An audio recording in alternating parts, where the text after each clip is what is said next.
então, passaria a segunda parte da nossa programação, que são as questões ligadas às duas palestras.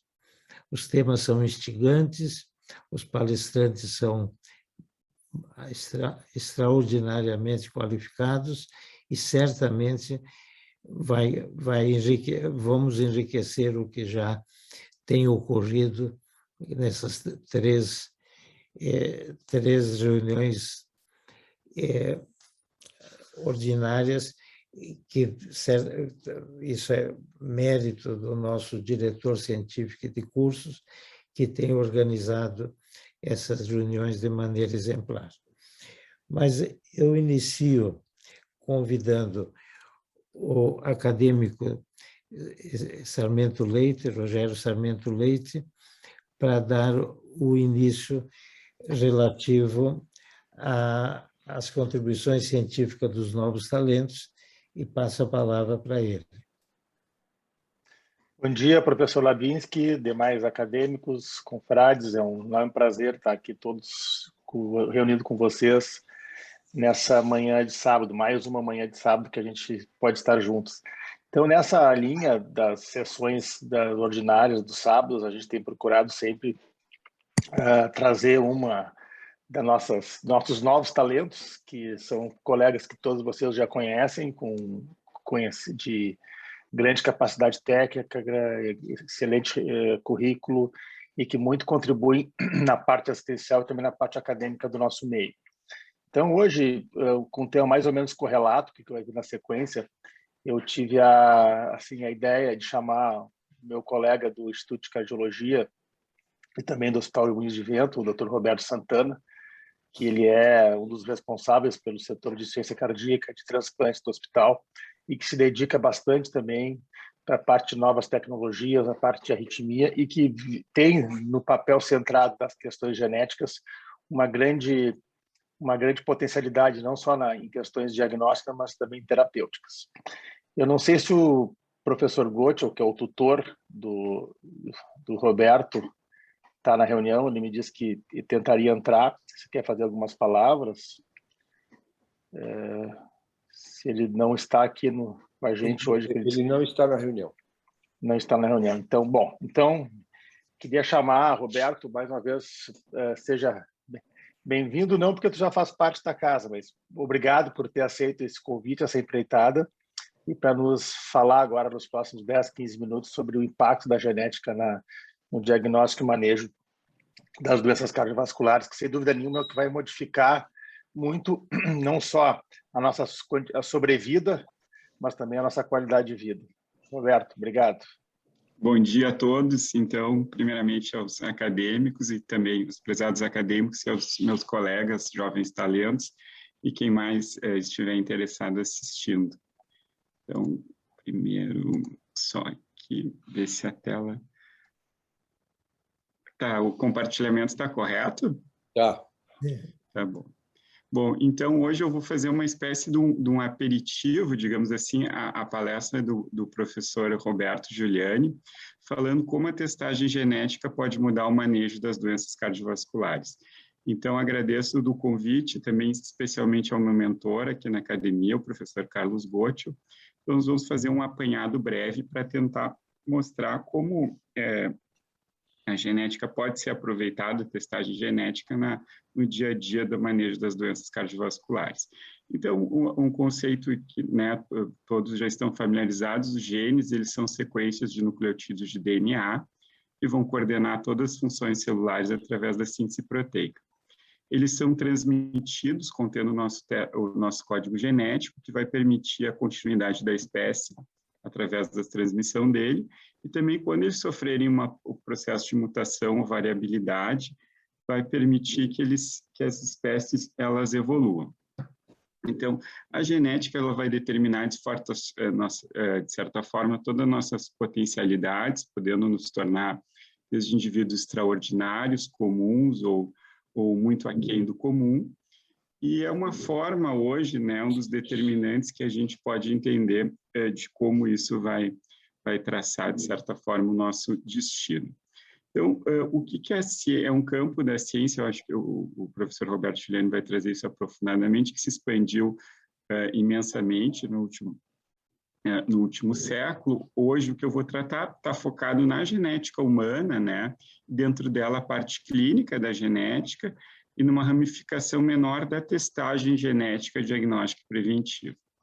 Então, é necessário que a gente entenda alguns conceitos básicos para poder fazer isso de uma maneira bem sucedida. O primeiro dele, o aconselhamento genético. Então, tudo que eu vou tratar aqui deve ser feito por um profissional que tenha formação, competência para fazer esse processo de aconselhamento, que vai pedir um ato que envolve desde um consentimento, né, do paciente ou na família, de quais implicações que o teste genético vai ter. Isso deve ser feito antes mesmo do teste ser realizado, e depois orientar para que esse ganho de conhecimento, né, de potencial futuro de saúde do indivíduo, vai trazer algum benefício prático para ele. Segundo ponto seriam os modos de herança. Então, eu não vou tratar como funciona cada um, mas os principais são autossômico dominante, autossômico recessivo ligado ao X. Depois, o que a gente busca com a testagem genética, que é a mutação, hoje mais chamada até de variante. O probando, que seria o indivíduo afetado, né, o principal, que é o núcleo central e vai desencadear a investigação familiar. O conceito de penetrância, que é fundamental, então, que seria o percentual de carreadores de uma determinada mutação que vão, de fato, expressar o fenótipo. No caso do fenótipo, a gente está tratando de doença cardiovascular aqui, e a variabilidade de expressão, vai ocorrer num nível tanto interfamiliar como interindividual. Ou seja, uma mesma variante ou mutação pode levar num determinado indivíduo a ter o fenótipo de forma severa, ou até ter um fenótipo análogo, mas não completamente, não totalmente semelhante. Em relação à genética da doença cardiovascular, a maior parte das doenças cardiovasculares elas vão depender de vão ter uma herança complexa, ou seja, elas dependem de uma predisposição genética juntamente com fatores ambientais. Mas existem algumas áreas em que a genética está melhor estabelecida na prática clínica, que seriam as miocardiopatias, as síndromes arrítmicas e as doenças do tecido conjuntivo que causam doença aórtica, tá? Na maior parte desses casos, a gente vai ter um padrão de herança autossômico dominante com uma penetrância variável. Então, trazendo aqui um painel que foi publicado, essa figura em 2015, das principais doenças que a gente pode avaliar e dos genes, isso dá uma ideia da complexidade do tema, no sentido assim, uma mutação num gene pode causar mais de uma doença, né? Às vezes, por vez aqui, até 3 delas, por exemplo, esse gene aqui que é muito estudado, o SCN5A, causa desde síndrome do Brugada até uma forma do QT longo, miocardiopatia dilatada e outras doenças do sistema de condução cardíaca. Então, para tentar simplificar isso, não digo simplificar, mas sistematizar, uma etapa fundamental é a construção do heredograma, né? Que é buscar, montando um histórico familiar do paciente em determinado fenótipo, quem está ou não afetado e como isso se relacionou. Aqui é um exemplo de uma forma familiar bem severa, né? Vocês podem ver por esse traço, são os indivíduos que faleceram dessa doença, que me foi, assim, concedido essa montagem de heredograma. Eu menciono aqui o Dr. Ricardo Stein, que é um pesquisador do Hospital de Clínicas. Eu acho que é hoje quem até mais trabalha na prática com genética no nosso estado. Então, essa é uma etapa fundamental para sistematizar esse conhecimento e levar até o paciente. Bom, então, por que eu devo fazer a testagem genética? Ela pode ter 2 finalidades. Primeiro, pode ser feito um teste diagnóstico, que eu vou buscar identificar uma etiologia genética por uma determinada doença cardiovascular que eu suspeito ser hereditária, tá? Isso é uma forma, então, ela me auxiliando no diagnóstico de uma condição de saúde, ou realizar um teste preditivo, em que eu vou pegar indivíduos aparentemente saudáveis e buscar determinar quem herdou determinada variação causal e está em risco de desenvolver a doença. Então, isso, em geral, eu vou aplicar no teste diagnóstico para fazer o diagnóstico num determinado indivíduo e, a partir daí, vou realizar testes preditivos em familiares dele. Tá?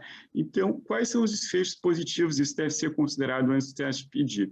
Eu posso ter a mutação presente ou ausente, e a partir daí isso pode me gerar informações que são úteis ou um pouco podem ser interpretadas de uma maneira muito catastrófica, ou elas podem me manter a dúvida, tá? Então, quando eu tenho uma mutação presente, o que isso me traz de positivo? Eu removo a incerteza quanto ao diagnóstico, quanto à possibilidade futura do paciente apresentar isso. Isso pode até, né, não é um campo que eu vou trazer aqui, determinar quais tratamentos podem ser efetivos ou não para aqueles pacientes, né?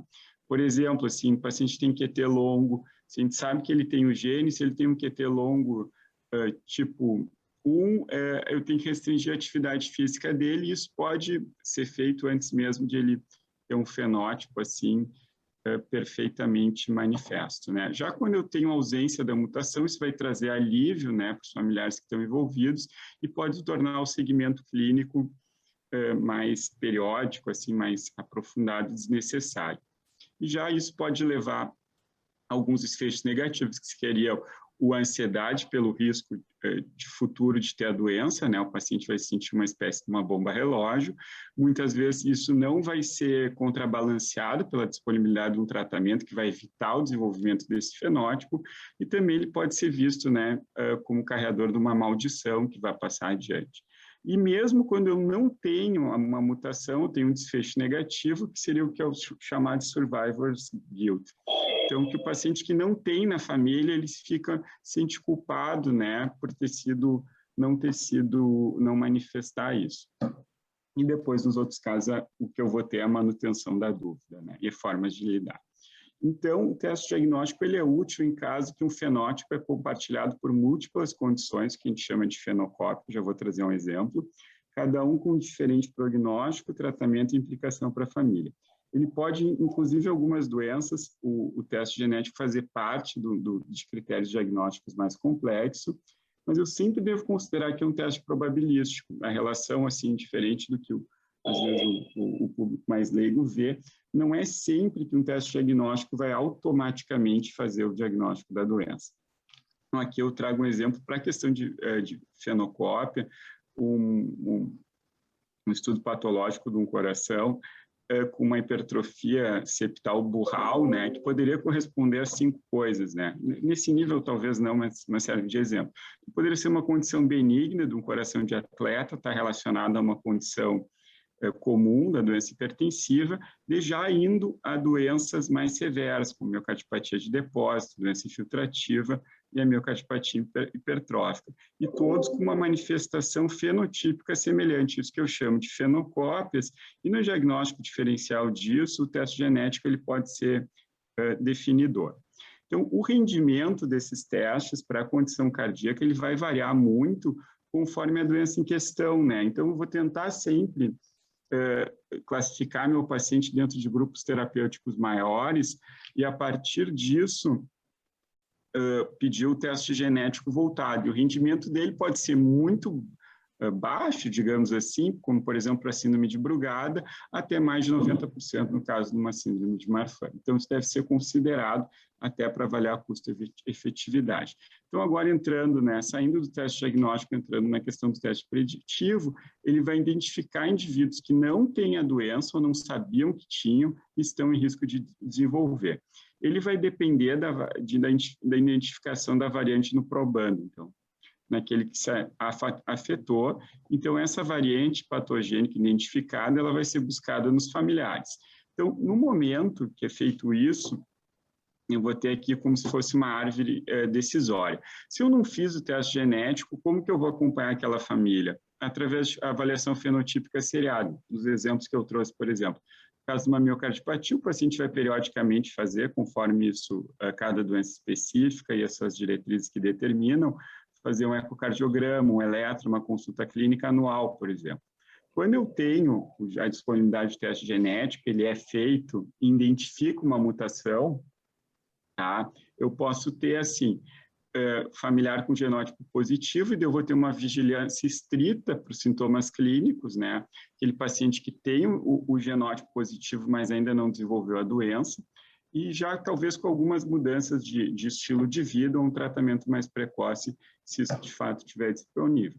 Se o genótipo for negativo, eu posso dispensar esse screening. Aqui um exemplo, né, tirado da literatura, uma forma de miocardiopatia hipertrófica genética, em que os indivíduos, parte da família já foi afetada, com fenótipos um pouquinho diferentes, forma apical aqui, hipertrófica septal exclusiva, e um deles ainda não, enquanto o outro não tem a mutação. Então, isso é um exemplo de como usar isso de maneira preditiva. Em relação a quando testar, se eu quero aumentar a utilidade no meu teste, eu devo buscar, primeiro, fazer o teste em indivíduos que têm manifestações fenotípicas mais severas, e, portanto, os mais típicas, isso vai aumentar de sobremaneira o rendimento do meu teste. Antes de testar, eu tenho que considerar algumas coisas. Primeiro, realizar uma avaliação completa do paciente com a história familiar de pelo menos 3 gerações, buscar o indivíduo mais apropriado, então quem é acometido mais jovem, com fenótipo mais severo, depois selecionar o teste apropriado, que pode ser, se eu já conheço a mutação, buscar somente a mesma no familiar, ou até se eu não conheço, painéis um pouco mais amplos. E, obviamente, obter consentimento e discutir a implicação antes de pedir um teste desse. Então, no momento que eu tenho o teste, eu posso ter, e aparece uma variante, né, uma mutação, ela pode variar desde uma variante benigna, tá, até provavelmente benigna, até o extremo, que é uma variante possivelmente patogênica. O que está aqui mais à esquerda não vai te dar muita utilidade em relação ao teste, tá? Porque ele não vai ser um teste preditivo. Já nas mutações provavelmente patogênicas ou patogênicas, ele pode estabelecer o diagnóstico e vai indicar quais familiares vão ser potencialmente afetados. Então, só trazendo 2 questões, assim, de maneira breve, que é o impacto psicológico. Isso aqui é uma revisão sistemática publicada em 2018, que avaliou em diferentes domínios, né, na oncologia, doenças neurodegenerativas e cardiovascular, qual era o impacto, assim, em relação à qualidade de vida do teste genético nas famílias. E o que ele viu que não houve um aumento de sintomas depressivos ou ansiedade, nem piora da qualidade de vida, com exceção nessa revisão da doença de Huntington.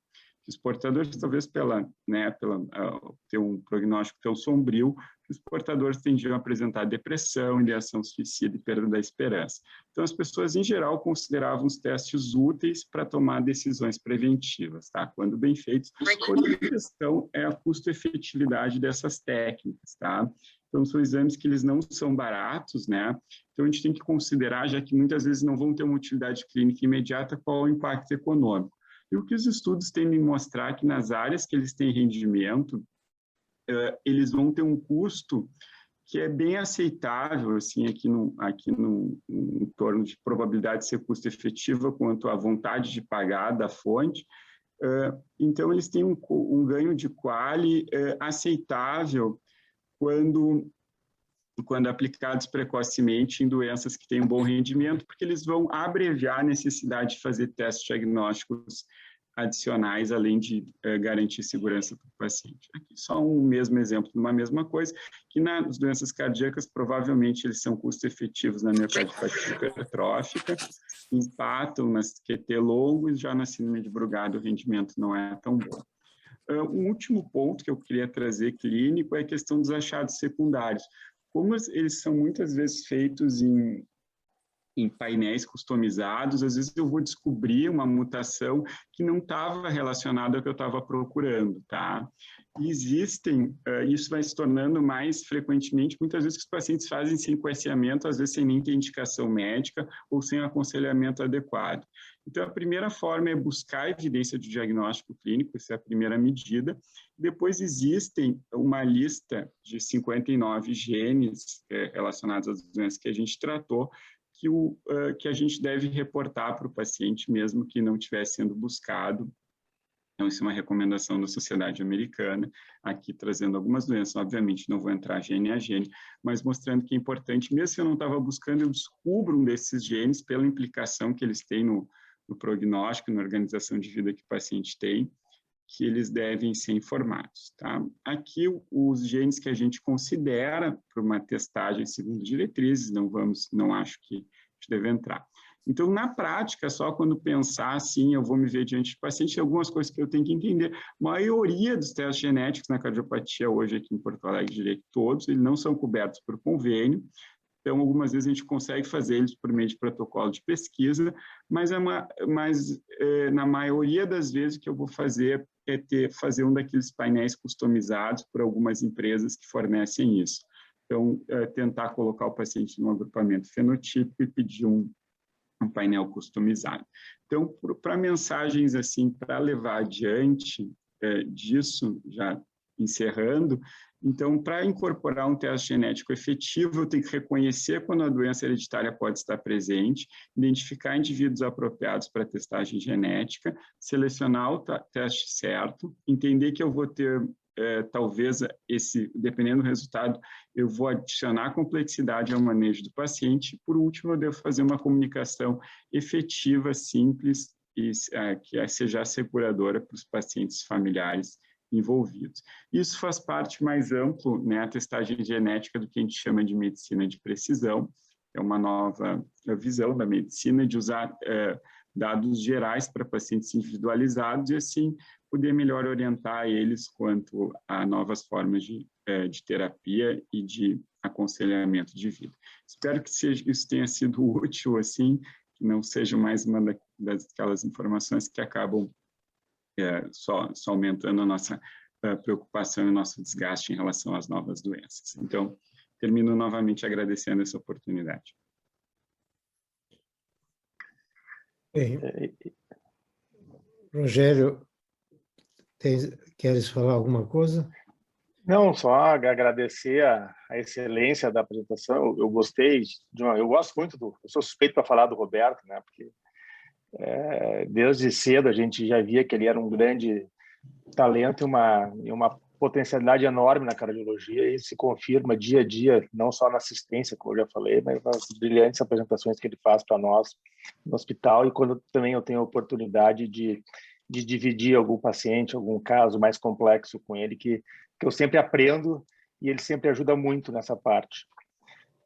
Então, só cumprimentar também, cumprir esse horário, como nós combinamos. Eu não quero atrasar o restante da reunião, a gente tem mais uma brilhante palestra nesse tópico aí, e certamente eu fico muito com aquele teu slide final ali, né, medicina de precisão, que é o que a gente tem que fazer, obviamente, dentro de uma realidade econômica, dentro de uma realidade assistencial, também trazer para a prática essas informações que não vão gerar ansiedade ou mais assim uma desinformação para o paciente, mas agregar isso dentro de um contexto clínico que vai não só trazer elementos para que a gente possa aumentar então a expectativa de vida. O professor Menck foi muito feliz quando saudou um dos nossos acadêmicos aos 99 anos, e a gente tem visto que isso é mais a realidade cada vez maior. Então, se a gente puder entender e colocar essas questões genéticas não só no manejo de doenças e também que possam impactar não só na quantidade, mas como na qualidade de vida, a gente vai poder fazer com que a nossa população viva muito mais e muito melhor. Muito obrigado aí Roberto, e mais uma vez um abraço a todos. Obrigado. Agradeço também, Dr. Roberto Santana. Já todos os qualificativos foram levantados pelo Dr. Rogério, e eu devo dizer que nos orgulha muito ter os novos talentos com contribuições, com visões bastante apropriadas, contemporâneas, e particularmente na tua palestra tu soube transmitir conceitos que não são só para cardiologistas, conceitos gerais que foram beneficiosos para todos. Parabéns. Dando continuidade, eu convidaria o acadêmico Roberto Giuliani, que nos honra muito, já que é uma autoridade nacional, internacional também, nesse tema, e seja bem-vindo. Esperamos que depois dessas palestras de hoje de manhã, tenhamos incorporado novos conceitos, novas visões sobre o tema. Portanto, passo a palavra ao Dr. Sérgio para as apresentações e continuidade do nosso trabalho. Muito obrigado, presidente. Para mim, é uma grande satisfação, uma honra apresentar o acadêmico Gilberto Giuliani, que é um cidadão do mundo, como já destacou o presidente. Trabalhou na Inglaterra, na França, na Suíça, Estados Unidos, entre outros, parece que atualmente até na Alemanha, ele vai confirmar isso para nós. E ele é professor do Departamento de Genética da URGS, médico geneticista do Serviço de Genética Médica do Clínicas, pesquisador 1A do CNPq, membro da Academia Brasileira de Ciências, com 393 trabalhos publicados, tendo já trabalhado praticamente no mundo inteiro. Além disso tudo, nos últimos tempos fiquei sabendo que é um grande fotógrafo, que até o instigo a apresentar seus trabalhos também na nossa exposição de fotografia. Com a palavra, então, o Giuliani. Obrigado, Sérgio. Vamos lá, vamos para essa exposição de fotografia. Eu gostei muito da iniciativa e agradeço muito o convite para estar aqui com vocês nessa manhã de sábado. E a manhã da genética é a manhã dos Robertos, né? Então, vamos dar continuidade. Foi excelente a apresentação do Roberto Santana, agora nesse início dessa sessão, porque ele trouxe bem a ideia de que a genética realmente ultrapassou, né, as fronteiras das doenças raras e está chegando, né, com muita força nas especialidades médicas mais tradicionais e mais importantes, né, em termos de quantitativos. Então, eu acho que foi uma excelente abertura de sessão e eu vou contar um pouco para vocês mais como nós chegamos até aqui e vou me permitir até fazer um pequeno histórico aí da genética ao longo dos próximos 45 minutos. Então, vamos adiante. Aqui estão meus conflitos de interesse. Então, as doenças genéticas, né, na verdade, elas sempre existiram, né, não existe, é algo que não é do século XXI, do século XX, elas sempre estiveram entre nós e isso foi, a gente tem vários exemplos aí na história, nessa estatueta de um deus egípcio, nessa obra do Velázquez, tem uma condroplasia, e depois, aqui nesse mais recente, retratando um indivíduo com síndrome de Down, onde ainda não se tinha uma ideia do que causaria a síndrome de Down em termos de causa genética. E vou começar minha história aqui com esse indivíduo que vocês todos conhecem, o Charles Darwin, né, que já 190 anos atrás, ele iniciou uma viagem ao redor do mundo no Beagle, e de dezembro de 31 a outubro de 36, 1836, ele fez essa longa viagem coletando informações, né, que levariam a 20 anos depois fazer sua publicação sobre a origem das espécies através da seleção natural, a teoria da evolução, que realmente chacoalhou o mundo, né, e todos os conceitos estabelecidos naquela época. Naquela época, a Inglaterra a monarca da Inglaterra era a Rainha Vitória, e a Rainha Vitória, ela não só era monarca da Inglaterra, como de boa parte do mundo, né? A Inglaterra era o reino o império onde o sol nunca se punha, tinha possessões em todos os continentes, mas tinha também na família real inglesa e nas famílias reais europeias, porque eram todas meio entrecruzadas ali, tinham vários casos de doença genética, no caso a hemofilia, né? Então, a Rainha Vitória em si era portadora, teve filhos portadores ou com a doença, e por aí várias outras monarquias europeias, inclusive a russa, né, tiveram casos. Então, a genética estava presente, né, de uma maneira muito clara aí, né, nesse mundo europeu do século XIX. E no caso da Rainha Vitória era a hemofilia B, né, deficiência do fator 9. Mas, digamos assim, a genética começa mesmo com a obra do Gregor Mendel, né, que, ao contrário do Darwin, que gerou uma enorme polêmica com a sua publicação da sua teoria da evolução, o Mendel ficou desapercebido por várias décadas. Ele publicou os trabalhos de uma revista de estatística em alemão, mas ali ele descrevia as leis principais da hereditariedade. Então, foi realmente um trabalho fantástico em termos de indicar a origem da genética. Ainda no século XIX, nós já temos, olha só, 1869, o DNA isolado pela primeira vez, e isso foi por Michel Friedrich, cientista suíço que trabalhava na Universidade de Tübingen, na Alemanha, e a partir de leucócito ele isolou um material rico em fósforo que chamou de nucleína. Então já era a primeira... E uns anos depois foi observada pela primeira vez a mitose, né? Os cromossomas se separando. Né? Walter Fleming descreveu um método para identificar os cromossomas para melhor estudá-los e observou um comportamento dos cromossomas durante a divisão em células animais. E aí já utilizou aqueles nomes prófase, metáfase e anáfase, que ainda hoje são empregados para descrever os passos da divisão celular. E aí viramos o século do XIX para o século XX, o mundo estava se transformando de uma maneira muito intensa naquela época. Eu coloco como referência a Exposição Internacional de Paris, Universal de Paris, em 1900, e foi também quando explodiu a genética. A gente chama o século XX, né, o século da genética. Talvez o século XXI seja o século da genética na medicina.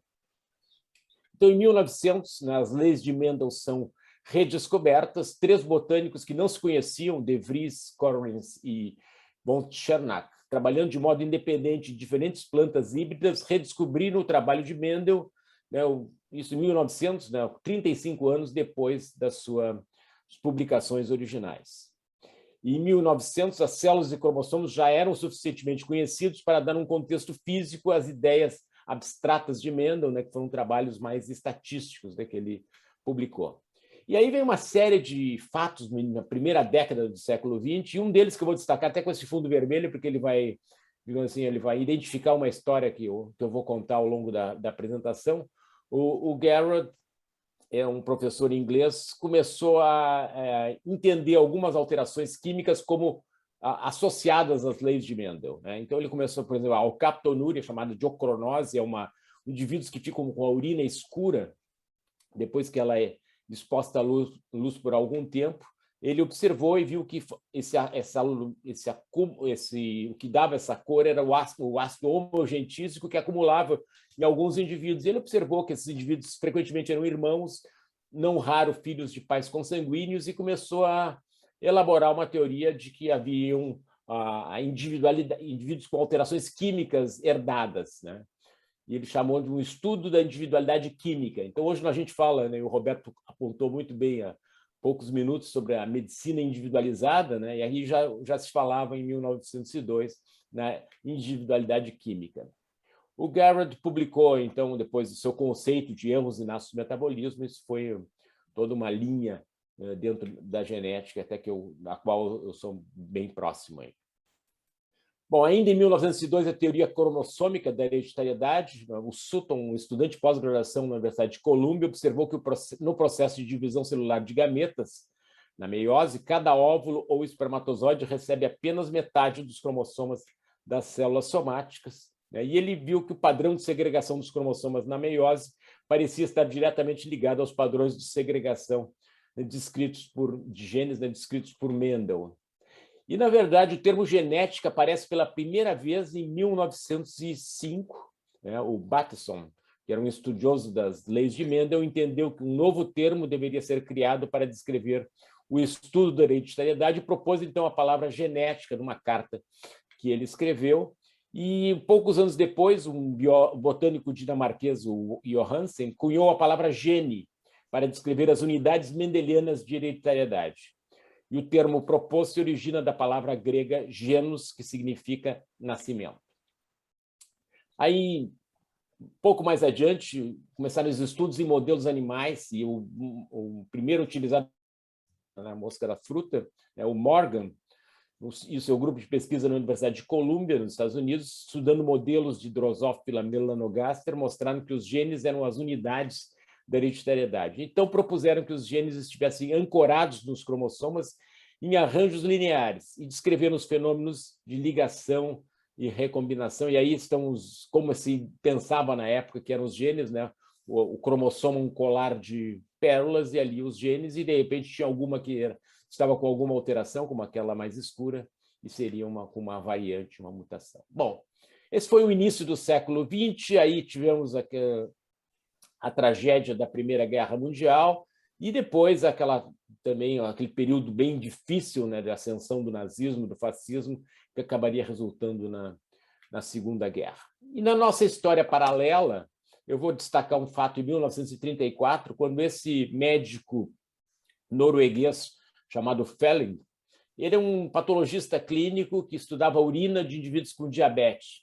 E ele foi procurado, quando sabiam que ele estudava urina, ele foi procurado pela mãe de duas crianças que tinham uma alteração de deficiência intelectual que foi progressiva, elas nasceram normais e progressivamente ficaram deficientes. E a mãe notava que essas crianças tinham um cheiro estranho na urina. E ela tinha também um outro filho que era normal e não tinha esse cheiro na urina. Então, associou a deficiência intelectual com o cheiro na urina e levou para o Felling estudar o que poderia estar acontecendo. E ele fez centenas de testes, até que ele encontrou um teste positivo, era o chamado teste do cloreto férrico.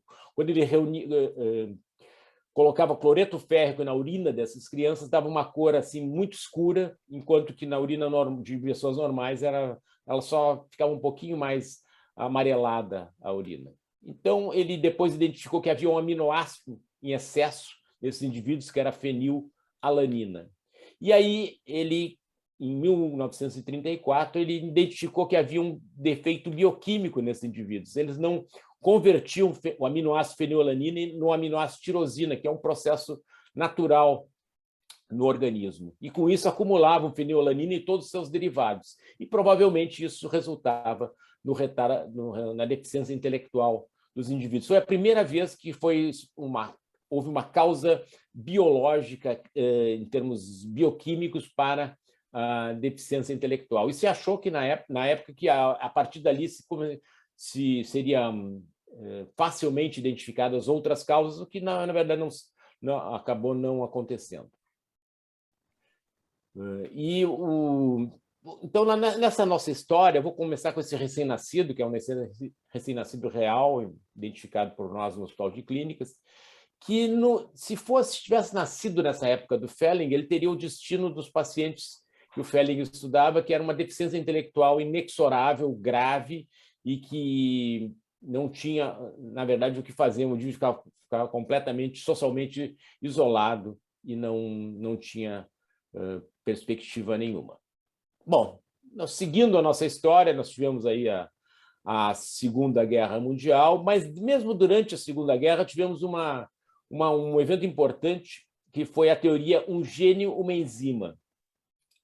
Já se tinha ideia que existia um gene, não sabia bem o que compunha os genes, mas já se tinha ideia de que isso foi a proposta de Biddle e Tatton, que eles desenvolveram essa ideia estudando leveduras, deduziram que a função do gene é dirigir a formação de uma enzima particular que controlaria um evento químico específico. Então, antes de saber que o gene era composto de DNA, já se descobriu que o gene, seja o que fosse, tinha essa função de codificar síntese de proteínas. E uma mutação poderia alterar o gene de modo que ele não seria mais capaz de produzir essa enzima normal. Foi um passo bem importante. Em 1944, ainda durante a Segunda Guerra, foi identificado que o DNA era o princípio transformador em termos de infecções virais, quando esses três pesquisadores, Avery, MacLeod e McCarthy, mostraram que o DNA e não as proteínas podem transformar as propriedades das células e elucidando a natureza química dos genes. Então, aqui eu não tenho tempo assim para explicar em detalhes esse experimento, mas eles utilizaram um modelo de camundongo e infectaram esse camundongo com espécies virulentas, espécies não virulentas, utilizaram calor para inutilizar proteínas e viram que, na verdade, quem carregava a informação genética que levava à doença viral era o DNA. Então, foi a prova mais cabal de que era o DNA um material genético, porque até então ele era considerado pouco importante, porque é muito simples, era um formato de 4 diferentes tipos de bases, ao contrário que as proteínas, que eram muito mais complexas, né? E o DNA mostrou que era o DNA e não as proteínas o material que carregava a informação genética. Veio a final da Segunda Guerra, com a trágica explosão das bombas atômicas no Japão, e aí isso mostrou uma preocupação da comunidade científica internacional com o efeito biológico das radiações. E, por essa razão, talvez, em 1946, um ano depois do fim da guerra, o Miller recebeu o Prêmio Nobel de Medicina por trabalhos desenvolvidos sobre o efeito genético das radiações. Aqui é um momento bem importante da genética na medicina, que é a primeira vez que a genética chega ao laboratório clínico. Até então era só dentro de laboratórios de pesquisa. Mas em 49 foi desenvolvido esse teste, que alguns de vocês talvez se lembrem, que é o teste da cromatina sexual, onde na periferia do núcleo, nas mulheres normais, aparece esse corpúsculo, chamado corpúsculo de Barr, que é, na verdade, o cromossoma X inativado, que a mulher tem 2 cromossomas X, então ela inativa um para ficar com a mesma composição genética, né, que tem o homem, que tem um só cromossoma X. Então, para não ficar desbalanceado, ela inativa um cromossoma X, então as mulheres normais têm isso, os homens normais não têm. Quando um homem tem o corpúsculo de Barr, é porque ele tem um X a mais, como na síndrome de Klinefelter. Quando a mulher não tem o corpúsculo de Barr, é porque ela tem um X a menos, como, por exemplo, na síndrome de Turner. Então, foi um teste que dá um insight sobre os cromossomas sexuais, e foi a primeira vez que a genética, de fato, chegou no laboratório clínico. Prosseguindo a nossa história, né, em 52 se viu uma prova mais definitiva que os genes são feitos de DNA, se marcaram as proteínas e o DNA de vírus, e viu o que entrava para dentro da célula para causar infecção. Isso foi feito se marcou com o DNA, se marcou com fósforo radioativo, as proteínas se marcou com enxofre radioativo, e depois foi se ver dentro da célula o que tinha, e se viu que o que tinha da célula era o fósforo do DNA, que era o que o vírus passava para as células. Então, foi também mais uma prova de que os genes são feitos de DNA. E, enfim, em 53, talvez a descoberta mais emblemática da biologia e da genética do século XX, que é a dupla hélice de DNA, quando Watson e Crick, então, utilizando dados de difração de raio-x gerados por Rosalind Franklin e Maurice Wilkins, revelam a estrutura do DNA. Então, isso foi publicado num artigo de 2 páginas e pouquíssimas referências na Nature, e transformou, né, a biologia do século XX. Nesse mesmo ano de 53, agora na nossa história paralela, um médico alemão chamado Bickel, fazendo seu pós-doutorado na Inglaterra, ele se deu conta de que ele podia fazer alguma coisa para aqueles pacientes que o Feiling tinha visto que tinham deficiência intelectual pelo acúmulo da fenilalanina. Ele olhou aquela rota metabólica e imaginou, mas essa fenilalanina está aumentada, ok, mas de onde que ela está vindo? E ele viu que ela vinha da dieta, porque a fenilalanina é um aminoácido essencial. Então, quem sabe, já que a gente não pode mexer, naquela época não podia pelo menos mexer nessa conversão de fenilalanina em tirosina para melhorar isso, quem sabe diminuindo o aporte de fenilalanina na dieta, a gente consegue ajudar esses pacientes. Então, mexeu na dieta, diminuiu o aporte de fenilalanina e, com isso, diminuiu esse acúmulo, e isso foi feito através de produtos que são hidrolisados proteicos, nos quais se filtram e se remove a fenilalanina, mas se mantém os demais aminoácidos, e se viu que, quando se faz isso, a fenilalanina cai bastante, marcadamente, nos indivíduos. Quando se retira, se dá uma dieta normal, ela volta a subir. Então, isso foi um tratamento que se propôs para os pacientes com essa doença, que tem essa incapacidade bioquímica de utilizar a fenilalanina. Então, o que nós tínhamos no primeiro caso era aquele progressão inexorável rumo à deficiência intelectual. Nesse outro caso, que a gente vê é que o paciente, quando ele é diagnosticado, geralmente ele é diagnosticado no final do primeiro ano de vida, em função de convulsões ou de hipotonia, aí ele começa a ser tratado e ele interrompe a progressão, mas ele não recupera as sequelas que já existiam na época. Então, foi um passo importante, mas não foi assim algo que conseguiu eliminar as consequências dessa doença, mas estamos nessa direção. Retomando a nossa história principal, em 56, a causa molecular de uma doença genética é elucidada, e essa foi a anemia falciforme, que já tinha sido descrita por Irons em 1910, com os glóbulos vermelhos alongados no esfregaço. Então, no final dos anos 40, se mostrou que a doença decorria de uma alteração na estrutura da hemoglobina, mas, finalmente, em 56, se descobriu que o problema era causado pela substituição de um aminoácido por outro, valina por ácido glutâmico, na posição 6 da cadeia beta da hemoglobina. Foi a primeira vez que se demonstrou isso, né, um defeito molecular levando a uma doença. Ainda em 56, uma descoberta muito importante, por melhorias técnicas na análise das células, se viu que a célula dos humanos tem 46 cromossomas. Até então se acreditava que tinha 48. E esse fato, né, de se ter uma técnica melhor para analisar cromossomos gerou uma série de descobertas, como sempre acontece nesses casos. Em poucos anos depois se viu que nos pacientes com síndrome de Down eles tinham 47 cromossomos, por uma trissomia do 21, e aí se entendeu a causa da doença daquele indivíduo descrito 100 anos antes pelo Sir Langdon Down, né, chamado síndrome de Down, que não sabia qual era a causa, agora se tinha uma causa, e aí, a partir daí, se começaram a descobrir causas de outras alterações cromossômicas numéricas, como a síndrome de Turner, que tem um X a menos, a síndrome de Klinefelter, que tem um X a mais, e muitas outras anomalias cromossômicas numéricas. Em 61, uma descoberta importante, se viu que é o RNA que transporta a informação genética, aquele passo intermediário entre o gene e a proteína, o RNA, que é o mensageiro dessa informação, né? Ele sai do núcleo, vai para o citoplasma e ali ele é traduzido, né, em cadeias polipeptídicas. Né? Isso foi por Brenner, Jacob e Meselson, e descobrem que o RNA mensageiro é a molécula que transfere a informação do DNA do núcleo para a maquinaria de síntese de proteínas no citoplasma. Na nossa história paralela, em 61, tem algo que é assim, muito emblemático em termos de medicina preventiva e da contribuição da genética, que é a triagem neonatal. Esse médico americano, Robert Guthrie, faz duas grandes contribuições. Né? Uma é a coleta do sangue em papel filtro, que a gente chamava antigamente de Guthrie Card, porque ele que bolou isso.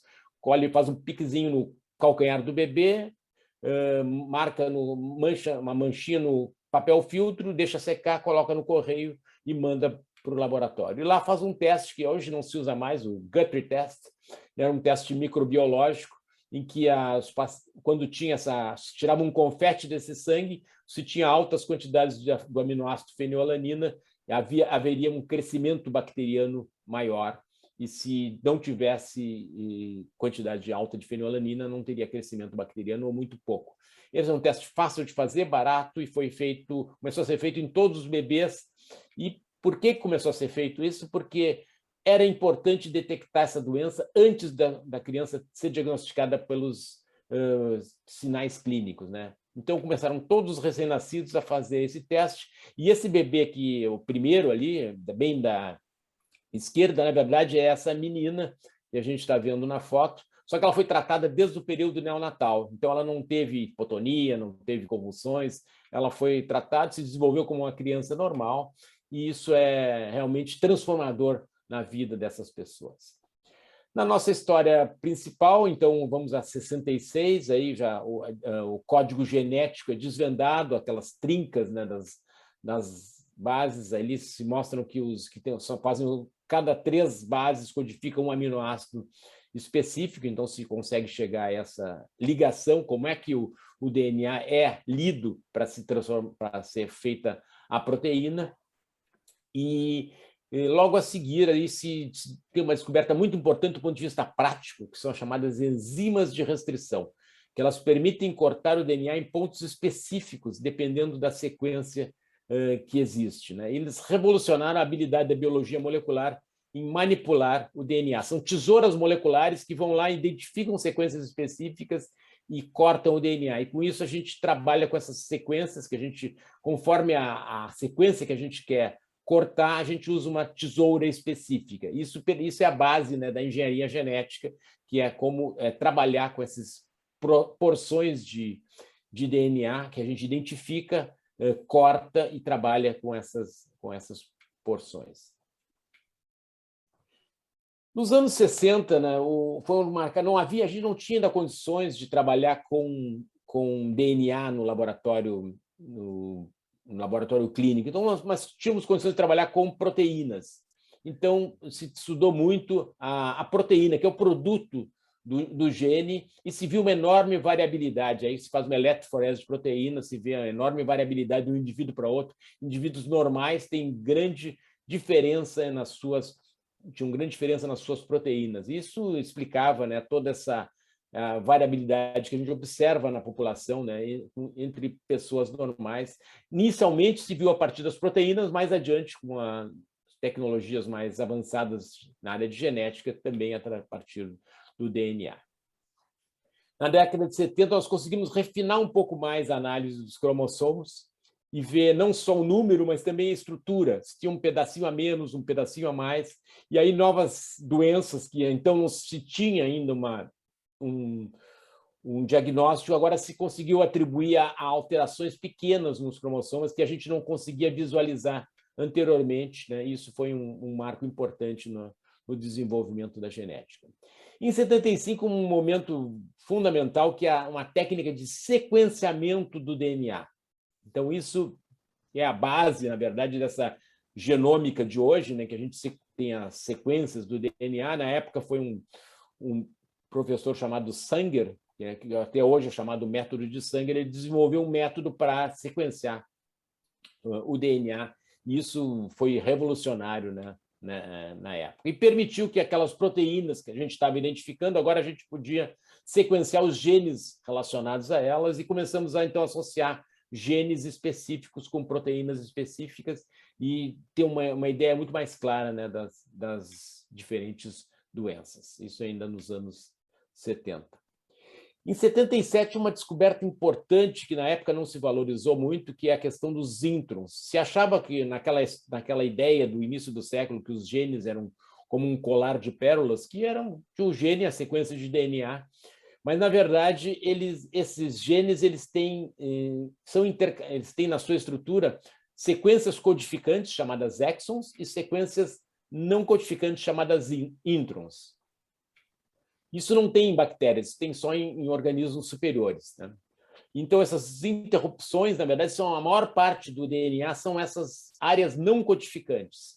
E eu lembro que quando eu comecei na genética, na década de 70, a gente chamava que isso era o junk DNA, né? DNA que não servia para nada, porque o que interessava era a parte codificante, os exons. Hoje se sabe que, na verdade, eles têm um papel fundamental no controle, né, na regulação da atividade dos genes e da transcrição. Então, são importantes e nós não temos ainda uma dimensão bem clara de tudo que eles representam. Voltando à nossa história paralela, parecia que estava tudo resolvido, né? A gente faz o teste de triagem neonatal, começa a tratar cedo e a criança vai ser normal. Nem sempre, né? Essa menina aí, eu tive a oportunidade de acompanhar no Hospital de Clínicas, ela fez tudo certinho, né? Fez o teste neonatal, fez o tratamento precoce, mas não desenvolveu bem, começou a apresentar problemas de hipotonia e a gente não sabia o que estava realmente acontecendo. E aí nós vimos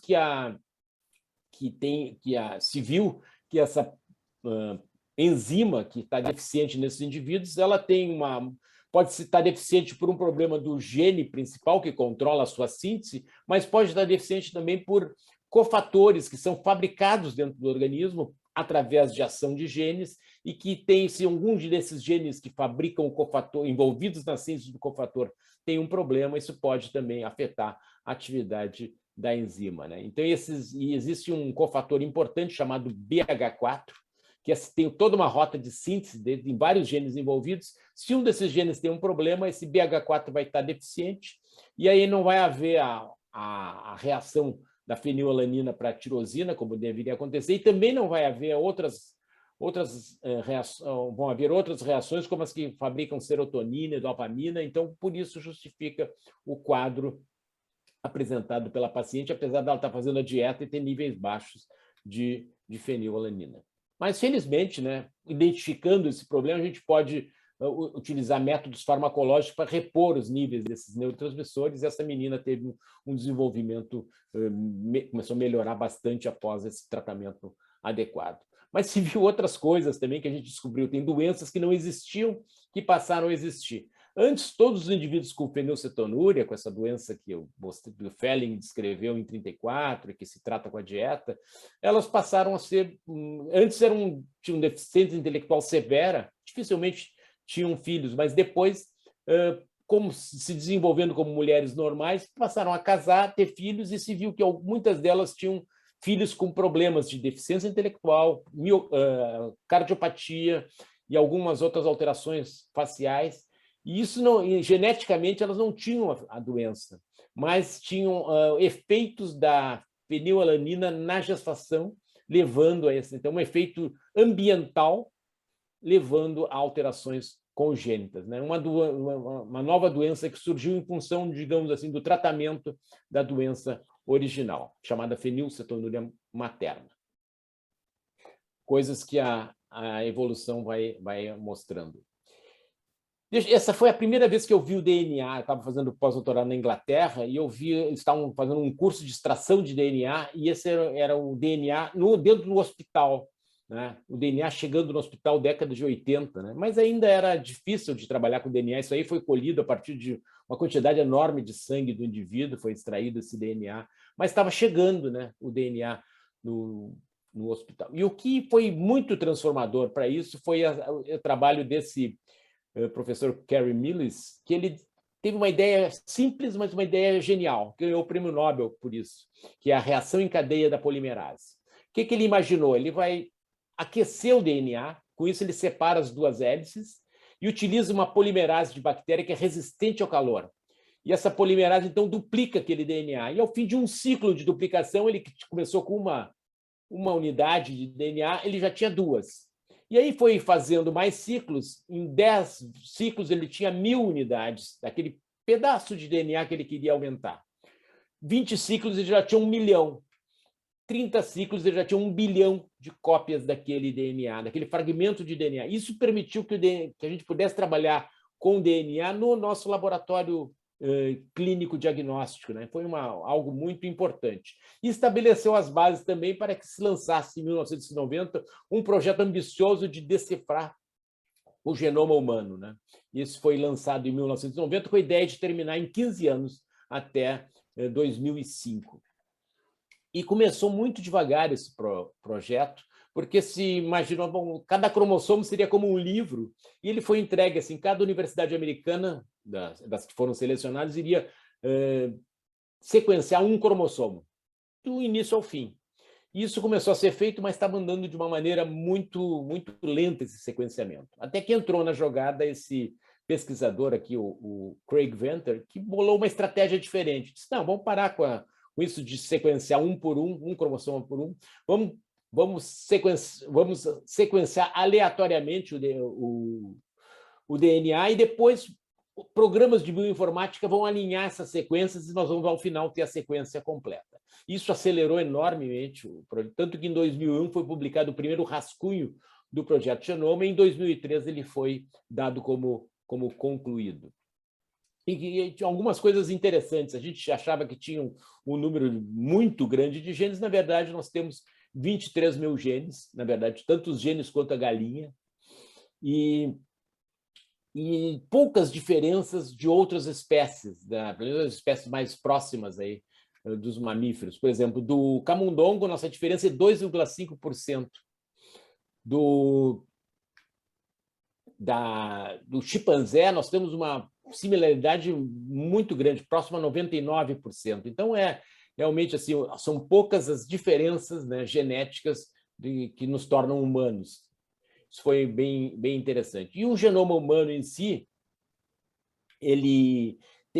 se descobriu que ele tem 3 bilhões de letras. Se a gente pegasse aquelas antigas listas telefônicas, nessa nosso grupo, muitos se lembram das listas telefônicas de 1000 páginas cada, seria o genoma humano, 200 listas telefônicas de 1000 páginas cada. E é interessante que nós temos uma diferença em cada 1000 letras. Isso significa que 2 indivíduos normais têm 3 milhões de diferenças. Isso explica muito, né, da nossa predisposição à doença, reação a medicamentos e várias outras coisas, né? Essas diferenças que existem, embora sejam pessoas consideradas saudáveis. Para ter uma ideia assim, bem simples do impacto do projeto Genoma Humano, antes do projeto Genoma Humano, eu peguei essa revista do New England de janeiro de 82, quando nós começamos o serviço de genética médica aqui no Hospital de Clínicas. A gente pegava a capa ali, 4 artigos, não tinha nenhum que tinha alguma relação com genética. Depois do projeto Genoma, que terminou ali em 2003, ele pega 30 anos depois, pega esse mesmo New England, dos 5 artigos que tem na capa, nós temos 4 claramente com informações sobre genética e mostrando assim como a genética realmente entrou, né, dentro da medicina. O New England não é nenhuma revista especializada em genética, como vocês todos sabem. Então, vamos chegar aqui como é que está a situação presente, né, da genética na medicina. Uma coisa que é importante é que o custo do sequenciamento, né, que o Roberto mostrou há pouco, aí, essas várias alternativas de sequenciamento, ele está caindo bastante, né? Apesar de ainda ser caro, ele está caindo e vai cair mais, né? O custo, à medida que a tecnologia avança e o número a utilização aumenta. Isso se deve principalmente a esses novos equipamentos que têm uma capacidade enorme de sequenciamento. Outra coisa que aconteceu também é que nós vimos que, quando sequenciando o genoma, que, na verdade, a maior parte do DNA, 90% do DNA, ele é não codificante. O que é codificante, que codifica a proteína, está numa parte menor, que a gente chama de exoma, é o conjunto dos exons. E isso, então, é uma parte bem menor do genoma, mas ele contém, né, os 23 mil genes. Então, se nós não sequenciarmos o genoma, mas sequenciarmos o exoma, a gente já vai ter informação sobre a maior parte das áreas codificantes, que são as áreas importantes. E se nós restringirmos um pouco mais, pegamos os genes relacionados com doenças reconhecidos, são em torno de 5 mil genes, que a gente chama de exoma clínico. Também já traz o exame para uma dimensão um pouco mais aceitável, né, em termos de custo. E outra coisa que o Roberto mencionou também são esses painéis que são baseados em fenótipo. Por exemplo, doenças hematológicas, um painel ali com 200 e poucos genes que abriga um grande número de doenças hematológicas. Outro exemplo, um painel para doenças neurodegenerativas. Isso também traz Então, esses painéis podem também nos ajudar bastante, eles focalizam numa determinada área e tem uma informação sobre um grande número de genes, também vem sendo bastante utilizados. E nos permitem, casualmente, eu tenho um exemplo aqui da área de cardiologia, né? Num caso de miocardiopatia dilatada familiar por mutação num gene TTN, se a gente consegue identificar a mutação, identificar qual é exatamente a patologia que o indivíduo apresenta, a gente chega ao diagnóstico, pode ter uma ideia do prognóstico, pode tomar decisões sobre o manejo, né, e também o aconselhamento genético à família, são coisas que o Roberto pontuou aí na apresentação anterior. Outra coisa que a gente pode fazer com esse sequenciamento é um diagnóstico precoce. Por exemplo, a triagem neonatal, que antes a gente fazia, ou ainda faz, né, baseado em testes bioquímicos, quem sabe no futuro venha a ser feito por um sequenciamento, né, de genes que causam doenças tratáveis, né? Isso já vem sendo feito, inclusive, por alguns laboratórios privados, e pode ser que seja adotado futuramente, já está sendo considerado para ser adotado, né, em alguns programas de triagem neonatal. Mas a gente pode pensar até um pouco antes disso. No sangue materno circula DNA fetal. Então, a gente pode fazer testes, e já se faz, né, esses testes já se fazem testes para doenças fetais, principalmente alterações cromossômicas, através de coleta do sangue materno e análise do DNA fetal. Mas é possível que no futuro a gente consiga expandir isso e, quem sabe, chegar até o exoma, o genoma do bebê através do sangue materno. É algo que possivelmente vai acontecer nos próximos anos. Outra aplicação grande é no diagnóstico pré-implantacional, especialmente naquelas famílias que se sabe que tem alguma doença genética, em vez de se faz uma fertilização in vitro e se procura naquele embrião se tem ou não tem aquele gene que está em risco de acontecer, de ser transmitido para o bebê, e com isso se implantam só os embriões que não têm aquela alteração. E também está crescendo muito a questão do aconselhamento pré-concepcional, né? Identificar no casal, né, no homem e na mulher, os genes que poderiam, em combinação, causar uma doença genética. Então, isso também é algo que está acontecendo. Então, o diagnóstico está indo assim para lado cada vez mais precoce. Em relação à predisposição a doenças, né, tem muitos estudos, a área de oncologia é uma que tem realmente muita atividade, né? Por exemplo, identificar assinaturas genéticas que predisponham a determinados tipos de câncer ou que, mesmo em relação, que respondam de uma maneira melhor ou pior a determinados tratamentos. Também é uma área que está avançando bastante. E a farmacogenômica também tem cada vez uma aplicação cada vez maior, né? Nós identificarmos na população indivíduos que respondem mais, por exemplo, aqui os azuis, eles têm um perfil genético favorável para as drogas C e D, enquanto que os verdes têm um perfil genético favorável para as drogas A e B.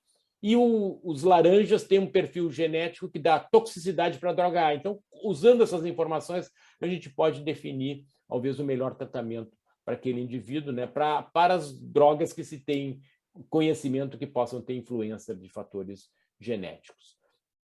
Ainda na área de cromossomos, mudou bastante nos últimos anos, aquele cariótipo original aí do final das décadas de 50 já praticamente não existe mais, porque hoje a gente faz esse cariótipo botando marcadores moleculares ao longo dos cromossomos e fazendo o sequenciamento dessas áreas, e com isso a gente consegue identificar exatamente, de uma maneira muito precisa e muito sensível, né, alguma alteração a mais ou a menos nos cromossomos. Também se conseguiu produzir, pelas técnicas de engenharia genética, medicamentos biológicos recombinantes. Então, a gente consegue consegue colocar genes humanos em sistemas de expressão e produzir grandes quantidades de uma determinada proteína que vai ser utilizada para tratar uma doença na qual aquela proteína está deficiente. Então, isso também por exemplo, a hemofilia, né? A gente pode produzir grandes quantidades de fator 8, fator 9 e administrar para os indivíduos. Isso é um benefício grande. E naquela nossa história paralela da fenilcetonúria, a gente pode também fazer isso, produzir em laboratório uma enzima que degrade a fenilalanina e liberte o paciente daquela dieta que ele tem que fazer para o resto da vida, uma dieta pobre em fenilalanina, pobre em proteína.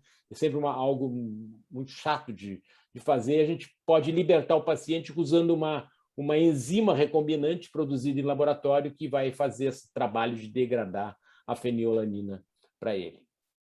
E em relação ao futuro, chegando no final aqui, tem essa perspectiva dos preços das análises genéticas caírem bastante, já se calcula em torno de $100 o genoma. O genoma é todo o nosso genoma, né? Então, isso é algo que provavelmente vai acontecer no futuro, cair o custo desses testes. Na verdade, o teste em si, não é difícil de fazer ele cair, basta a gente ter escala e esses equipamentos de alto desempenho para fazer o teste. O mais complicado é a análise, entender o que significam aquelas alterações. Mas, para isso, talvez, essa grande quantidade de dados, né, como interpretar, eu acho que com a chegada da inteligência artificial, nós vamos avançar bastante nisso também e vamos, quem sabe, ter essas duas, tanto o sequenciamento quanto a interpretação de uma maneira mais barata. Mas um grande desafio que nós temos é entender o efeito da combinação das diferentes variantes genéticas. Eu disse que 2 indivíduos normais têm 3 milhões de diferenças, e essas diferenças, digamos assim, elas se combinam. Então, isso dá uma certa predisposição a esta ou aquela doença, e isso nós ainda temos muito o que fazer para entender o papel dessa combinação, né? Nós estamos no início desse entendimento. Um ponto que eu gostaria de destacar é a relação dos genes com o ambiente, né? Existe também, a gente conhece pouco sobre o efeito do ambiente em determinados genes, mas, por exemplo, se sabe que, por exemplo, uma mulher que fuma, ela está influindo o seu feto, geralmente tem casos aí de baixo peso associado, né, a fumo na gestação, mas também está influenciando as células germinativas daquele feto, quer dizer que daqui 2 gerações adiante pode manifestar alguma alteração na expressão de genes, não vai mudar os genes em termos de mutação, mas pode fazer com que os genes se expressem mais ou se expressem menos. Isso já tem alguns estudos bem interessantes nessa área, né? A expressão diferencial de genes em função de efeitos ambientais também é algo que nós estamos engatinhando aí. Qual é o limite da genética, né? Nós tivemos no final do século passado a questão da clonagem, né? Que é até algo tecnicamente possível, mas foi banido do ponto de vista na prática, pelas questões éticas envolvidas, né? Mas que é algo que está aí, né? E aquele mesmo pesquisador do genoma humano, o Craig Venter, ele fundou uma empresa cuja ideia é fazer vida artificial, ou seja, ele pega, por exemplo, uma levedura e coloca um genoma de uma bactéria, tira o genoma da levedura, coloca o genoma de uma bactéria, mas um genoma que ele fabricou no laboratório, ordenou qual é a sequência do DNA, e no final essa levedura expressa esse genoma que ele mandou ela expressar. Então é algo assim realmente fantástico, né? Por isso que saiu o título da Newsweek, Brincando de Deus, porque é algo que realmente pode acontecer e enfim, tem todas as implicações éticas envolvidas em relação a isso. Eu vou concluir falando um pouquinho de terapia gênica e edição genômica, que é essa nossa possibilidade de manipular o DNA ou transferir genes para tratar doenças, né? A gente pode tratar tirando células do indivíduo, manipulando em laboratório e devolvendo as mesmas células como um transplante autólogo, ou pode transferir para o indivíduo diretamente um material genético terapêutico, né? E nós nos demos conta da importância disso, porque quando a gente começou a fazer a reposição enzimática da proteína que falta para os indivíduos que têm uma determinada deficiência proteica, deficiência enzimática, a gente viu que ela não chega ao sistema nervoso, trata muitas coisas periféricas, mas não chega ao sistema nervoso pela barreira sangue-cérebro, que não deixa essas moléculas grandes entrarem no sistema nervoso. Então, em 2007, nós trabalhando aqui no Hospital de Clínicas com doenças que têm manifestação neurológica, começamos a administrar enzimas por via intratecal. Na verdade, nós somos os primeiros a fazer nesse tipo de doença, em escala mundial, esse tipo de tratamento com injeção intratecal. E se viu que tinha benefícios, mas é uma punção lombar periódica, né? É sempre alguma coisa bastante invasiva. E aí começamos a ver outras estratégias, e uma delas foi a estratégia do cavalo de Troia.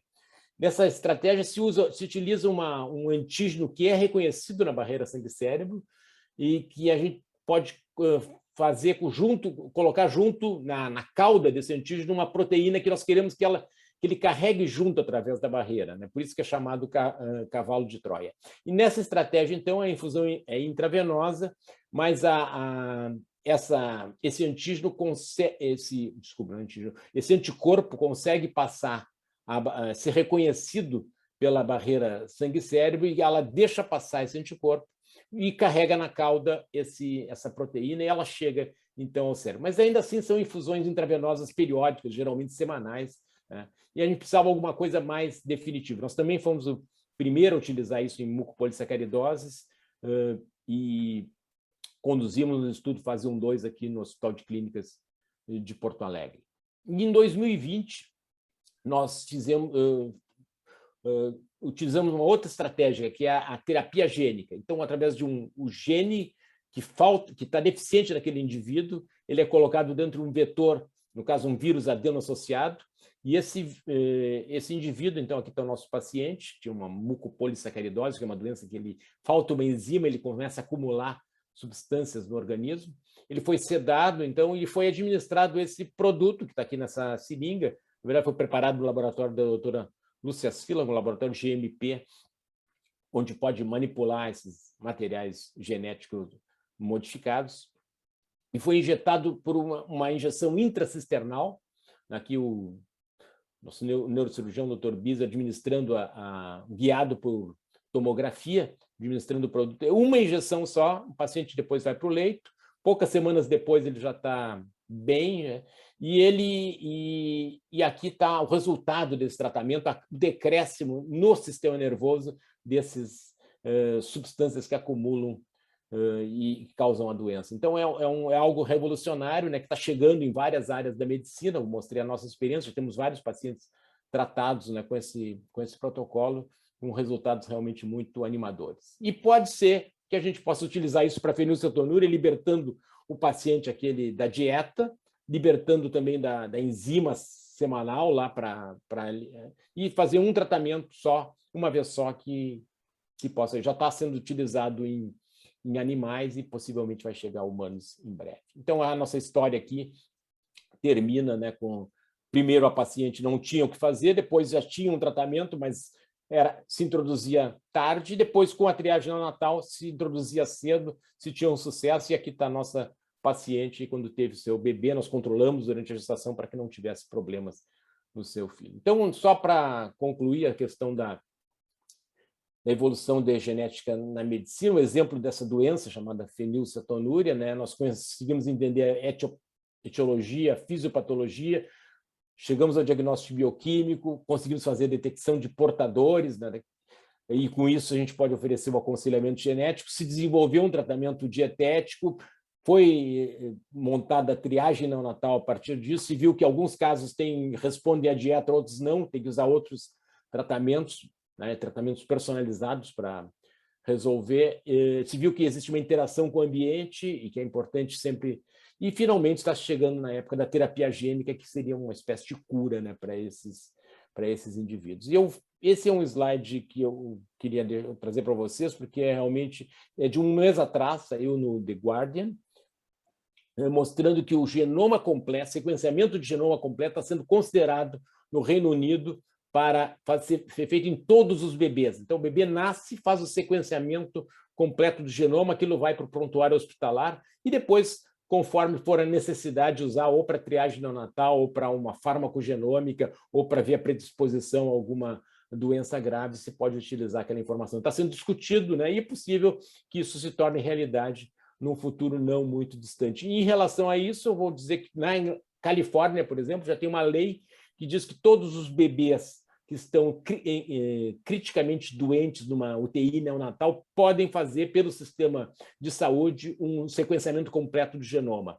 Esse sequenciamento completo do genoma tem um sistema lá que faz em menos de um dia, faz em torno de 20 horas faz o sequenciamento, e dá uma informação sobre doenças que podem ser tratadas imediatamente e se prevenir sequelas. É algo que também está revolucionando bastante. E nós vamos começar um estudo agora também, nossos bebês aqui no Brasil, com essa estratégia.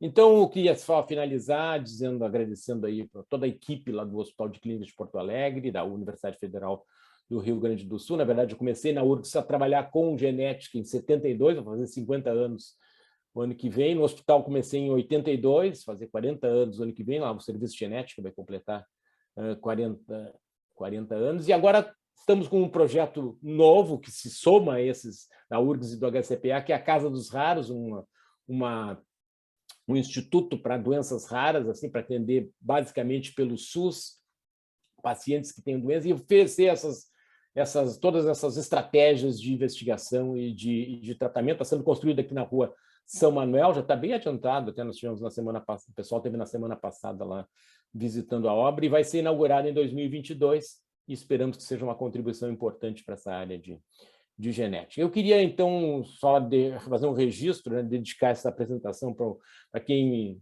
me introduziu no campo da genética, que é o Clóvis Van Macker, né, da Universidade Federal do Rio Grande do Sul, do Departamento de Bioquímica, e que foi assim inspirador em toda essa trajetória aí. E terminar, dizer que ele não para nunca, né? Então, na terça-feira, não esqueçam que nós temos o nosso primeiro encontro de ciência e tecnologia, o tema é terapia gênica, e o convidado é uma pessoa muito especial, Sérgio Pena, da Universidade Federal de Minas Gerais, e eu vou moderar essa sessão, terça-feira, às 18h30, na plataforma Zoom, conto com vocês aí. Eu realmente, como foi colocado pelo Sérgio no início, eu estou na Alemanha, estou em Heidelberg, fazendo aqui um período como professor visitante, uma linda cidade, estou aproveitando bastante e aprendendo muito aqui, a gente nunca para de aprender. Então, eu queria deixar meu muito obrigado e deixar meu e-mail aí para qualquer coisa que quiserem interagir comigo, vai ser um prazer. E, mais uma vez, muito obrigado pelo convite.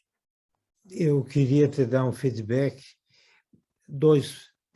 Um, de que realmente tinhas dúvidas se irias ter uma boa comunicação lá da Alemanha, e realmente perfeita. E segundo, não preciso eu dizer, todos os presentes se encantaram, certamente, com o conhecimento, com a forma que nos transmitiu, e deixo muito destacado que, mais tardar segunda-feira, essas palestras de hoje já estarão em YouTube do nosso site. Como consequência, é um documento para prospecção, para quem queira. Por exemplo, eu gostaria de rever essa aula com toda certeza. E, por último, na minha rotina de implante coclear, o estudo genético já é uma exigência rotineira. Faz com 6 meses o implante hoje em dia, porque já se sabe dos prováveis comprometimentos fora do ouvido e também a certeza que é profundo e que pode pôr o implante e não vai pôr indevidamente esse assunto. Então, a genética está em nossa vida, você viu na cardiologia, agora em várias doenças enzimáticas e outras mais. Então, felizmente, chegamos a isso com tanta rapidez. Então, eu agradeço a todos e deixo a palavra livre para perguntas, comentários, contribuições a todos presentes. Eu gostaria de começar elogiando a apresentação do Roberto. Sobre o conteúdo, o presidente já falou e eu me associo ao elogio, mas também quero elogiar a forma. Uma conferência bonita, né? Visualmente muito interessante, e está de parabéns, tanto pelo conteúdo quanto pela forma da conferência. Obrigado, Sérgio. O acadêmico Gilberto Barbosa. Me ouve bem? Sim. Então, vou fazer uma brevíssima comunicação dessa manhã maravilhosa de aprendizado. Os dois Robertos têm uma herança genética de inteligência, dedicação à ciência e ao ensino produtivo transformador. Eu fui aluno da professora Flávia Santana, no curso de metodologia do ensino aos professores das faculdades de ciências da saúde. Ela era uma das pessoas mais prestigiadas na Faculdade de Educação da URGS. Ela é avó do Roberto Santana. O Ricardo Santana, pai dele, é um cirurgião cardiovascular muito dedicado à pesquisa, com um currículo robusto e vários prêmios dos congressos nacionais da Sociedade Brasileira de Cirurgia Cardiovascular. E o professor Roberto Giuliani também tem a herança paterna, uma coisa extraordinária. Então, eu acredito que foi uma manhã de grande ganho para nós todos. E, por terminando, quando eu era secretário da Saúde, em 1994, eu publiquei uma recomendação da obrigatoriedade do teste do pezinho para todos os hospitais do Rio Grande do Sul. Obrigado. Obrigado, Gilberto. Realmente, o Rio Grande do Sul foi um pioneiro no teste do pezinho, muito antes que o país adotasse essa política. Parabéns aí pela visão. O acadêmico Jacó Lavinsky, com a palavra. Deixa eu ligar o som, Jacó. Eu tinha desligado. Pronto. Primeiro, cumprimentar os dois Robertos, especialmente o professor Roberto Giuliani, pela fantástica apresentação. O meu comentário é em relação a um acontecimento recente, que foi realizada a primeira cirurgia de terapia gênica em oftalmologia. Foi aplicada uma medicação chamada Luxturna, que foi aprovado pelo FDA em 2018 e aqui no Brasil, nesse ano, foi realizado na Escola Paulista de Medicina por Juliana Salum e André Maia, que consistiu numa vitrectomia, remoção do vítreo, e a injeção subretiniana desse produto, que basicamente é o que o professor Giuliani falou, é um vetor viral de adenovírus associado a um gene RPE65 humano e usado para tratar a maurose congênita de Leber e está se desenvolvendo para ser usado em retinose pigmentar. A cirurgia foi um sucesso. O único limitante que é fantástico o custo. Nos Estados Unidos custa $450 mil cada ampola. Aqui no Brasil custou menos, mas realmente é algo em torno de R$1 milhão.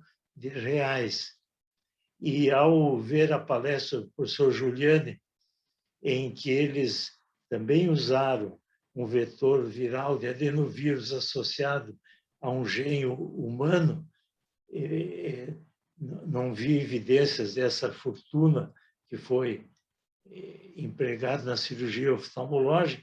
Isso dá bastante esperança, mas isso é mais no sentido de atualizar. Fazem 2 meses que ocorreu essa cirurgia e ainda não temos um follow-up do resultado, mas são medicações aprovadas pelo FDA e fruto de cirurgias prévias lá nos Estados Unidos com sucesso.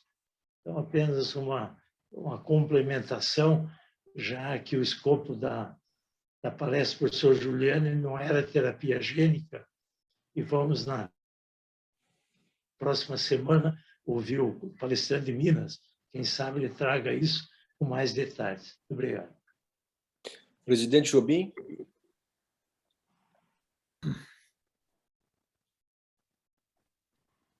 Bom, eu queria cumprimentar o Roberto. O Roberto, nós trilhamos juntos, eu um pouco na frente dele, passei eu 2 ou 3 anos dentro do laboratório do Hospital de Clínicas. O Giuliani e nós da imunologia, genética e imunologia, foram 2 expoentes do laboratório, né? Então, eu me lembro que o Giuliani, a cada mês, a cada 6 meses, ampliava a área dele, tinha mais colaboradores, e nós também corríamos atrás, nós na área dos transplantes, da imunogenética, ele na genética clínica, laboratorial, ciência, no laboratório de genética do Hospital de Clínicas, se realmente fez a ciência no mais alto nível, talvez, do Brasil.